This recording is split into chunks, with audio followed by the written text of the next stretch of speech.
So you may know Utah has been the fastest growing state over the past decade, but can you guess why? Well, 2/3 of the reason is due to natural increase, which is basically the proper terminology for they're having a lot of babies. The other third is all the new residents moving here, mostly from California. Now, Utah's capital and largest city is, you guessed it, Salt Lake City. Named after, you probably also guessed it, the Great Salt Lake, which, by the way, is like really gross, so don't go swimming in there. It's right here on a map, and while most people who live here have probably gone in the Great Salt Lake at least once in their lives, they usually prefer to spend their time skiing, climbing, backpacking, hunting, and fishing in the acres of gorgeous nature just outside the city, which is probably one of the most underrated cities in America. Sure, Denver may get all the attention as the mountain city, but it's actually a good 45-minute to an hour-long drive away from the Rockies. Salt Lake City may be a bit smaller, but it's honestly just as beautiful, if not more. Downtown is literally right next to the gorgeous Wasatch Range of the Rockies, creating one of the most picturesque backdrops of any city. It really isn't hard to see why the Shoshone, Paiute, and Ute Native American tribes lived here, or why the Mormons joined them. Brigham Young led the Church of Jesus Christ of Latter-day Saints to the Salt Lake Valley after their prior leader, Joseph Smith, was killed by an angry mob in 1844. The city continued to grow up to its current population of 200,591 residents, and just over 1.2 million people now call the metro area home. Considering all the awesome things Salt Lake City has going for it, it's surprising that the cost of living isn't that expensive.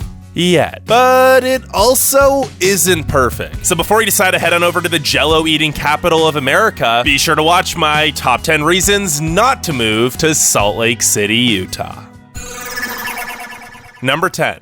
The homeless. So it might not be as bad as somewhere like Los Angeles or Seattle, but it looks bad. You'll find makeshift tent cities and homeless people pretty much anywhere you go in Salt Lake City. Surprisingly, though, this wasn't always the case. From 2005 to 2015, Utah actually had a 91% decrease in homelessness thanks to their Housing First policy, which made sure there was affordable housing available for people experiencing homelessness. Unfortunately, though, the number of people sleeping on the streets has more than doubled since the program ended in 2016. Now, there are a few reasons for this, but it's mainly from the increasing housing costs that low-income wages just can't afford and the huge meth and opioid problem that Utah has. Salt Lake City is also the biggest city in the region, so many smaller towns from the neighboring states and the rest of Utah buy bus tickets to send their homeless population here, which is another reason why there are over 2,000 homeless people in the Salt Lake area.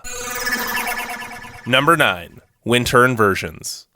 Good old Salt Lake City, also known as Smog Lake City, because that's exactly what it turns into when winter rolls around. Even healthy residents are forced to break out the surgical masks to avoid eye irritation, coughing, and other side effects of the pollution. This is what the National Weather Service calls an inversion. It starts when snow falls on the ground, creating a cool ground layer, followed by a hot and steamy layer of smog, which is then sandwiched in by another layer of crispy cold air in the sky, and voila! You've got a stinky, spicy smog sandwich, which is made even worse by the Wasatch and Ochre mountain ranges that block the wind from clearing out the smog, and thus trap all that pollution in the city. Salt Lake City's air quality is actually so bad that even much bigger cities like Chicago and Dallas have much better air quality. But on the bright side, at least Park City's only a 40-minute drive away if you want to actually see the sun during the winter or get a tasty breath of fresh air.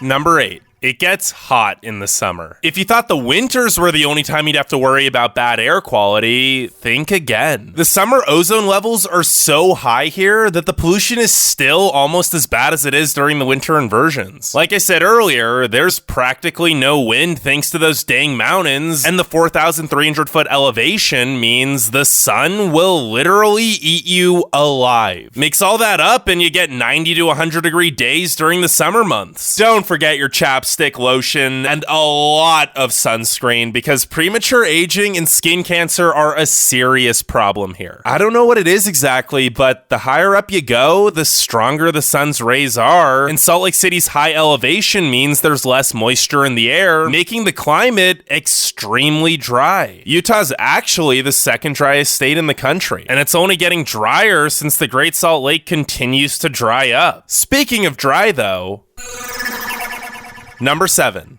Liquor laws. Utah has some of the strictest drinking laws in the nation. There are a lot of members of the Church of Jesus Christ of Latter-day Saints here, and as you can guess, the church is really against alcohol. So they make it pretty dang difficult to get your hands on it. Grocery stores are only allowed to sell drinks with less than 5% alcohol, which might sound low, but it's actually an improvement on the 3.2% limit they had before November 1st of this year. And if you want anything stronger, you're gonna have to go to an overcrowded, overpriced state-run liquor store that's almost always limited in its selection, but you'll just have to learn to deal with it because that's about the only way you'll be able to get your buzz on. Sure, you could try at a restaurant, but since they're only allowed for 30% of their sales to be alcohol, you're gonna have a lot of rules to follow. You can only buy a drink if you also purchase food, and your table is only allowed one drink at a time per person. No liquor above 5% is allowed to be served past midnight, and no liquor at all is allowed past 1 a.m. Now, the good news is that the 4,300 foot elevation means alcohol will affect you a bit faster here. So you aren't going to need to drink nearly as much to be able to feel it. But honestly, is it even worth it after all the hassle?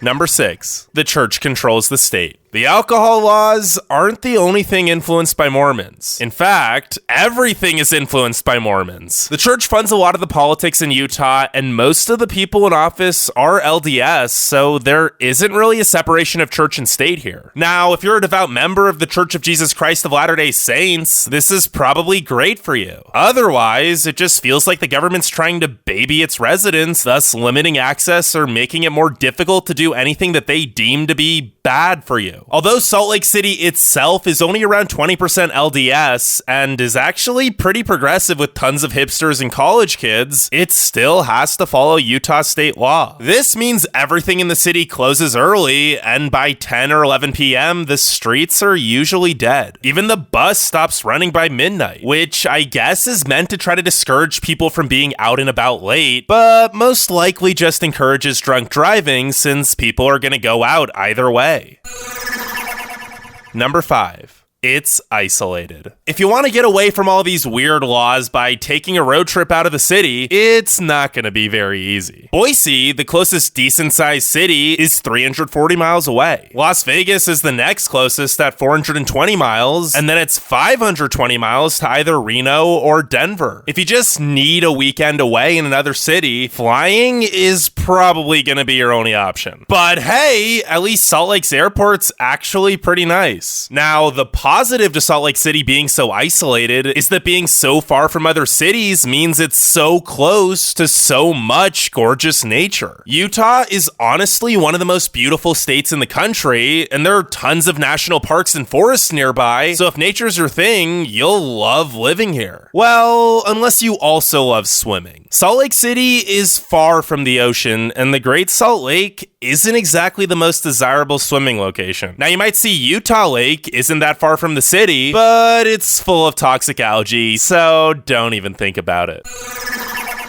Number 4. You need a car. Now, Salt Lake City itself is only 111 square miles, so things are fairly walkable and definitely bikeable due to all the bike lanes, especially if you live downtown or near the university. It's a whole different story if you live anywhere else, though. The entire metropolitan area is 7,684 square miles, and the streets can literally be 8 to 12 lanes wide. And although public transit is improving, it still has a long way to go. Pardon the pun. You, my friend, are going to need a car if you live here. If you live in the suburbs, it could take you anywhere from 30 to 45 minutes to get to the city with traffic. And if you're one of the many people who live even further out near, say, Ogden or the Provo Orem area, it'll take you 30 to 45 minutes without traffic since the whole greater Salt Lake area stretches over 20,000 square miles. The good news is traffic won't get in your way most of the time apart from the rush hours. But even those usually don't last longer than an hour. Salt Lake City really doesn't have much traffic compared to other similarly sized cities. Maybe it's because of all those lanes that they just won't stop building. But then again, there probably wouldn't be any traffic if it weren't for all the construction. Which brings me to my next point.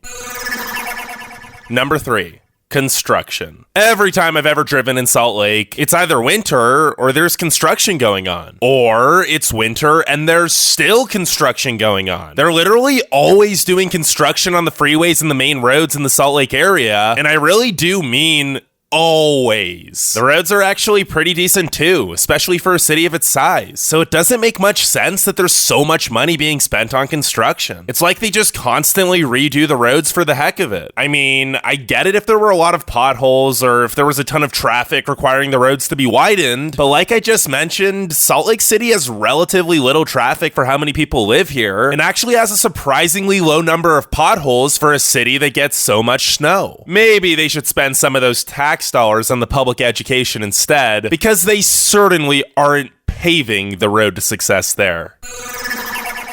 Number 2. Bad schools. Speaking of poorly spent tax dollars, Utah's teachers are some of the lowest paid in the entire country, and their 23-to-1 student-to-teacher ratio is tied for the worst in the United States. Not only do they skimp on salaries, they also spend the least amount of money per student each year at just $7,179, as opposed to the national average of $11,392. The teaching methods are also very narrow-minded, not really accounting for special needs, and there aren't many extracurricular activities available, so students are usually limited, which is really bad for a place with so many young people.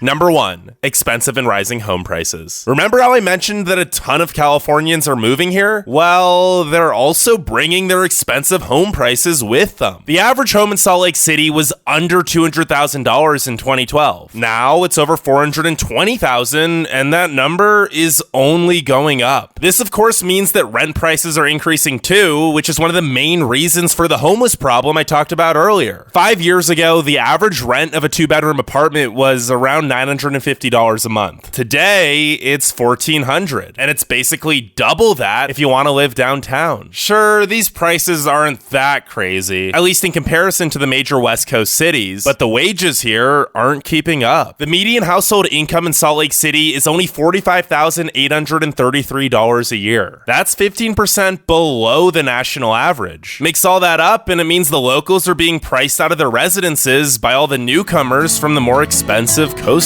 cities. Now be sure to leave a like, subscribe, and comment any other place you want me to make a video about. Salt Lake City is actually a really great place to live, and it still is relatively affordable compared to other mountain cities like Denver. While it isn't the biggest city by any stretch of the imagination, it definitely has a lot of charm, and the surrounding scenery is honestly some of the most gorgeous nature you'll ever see in America.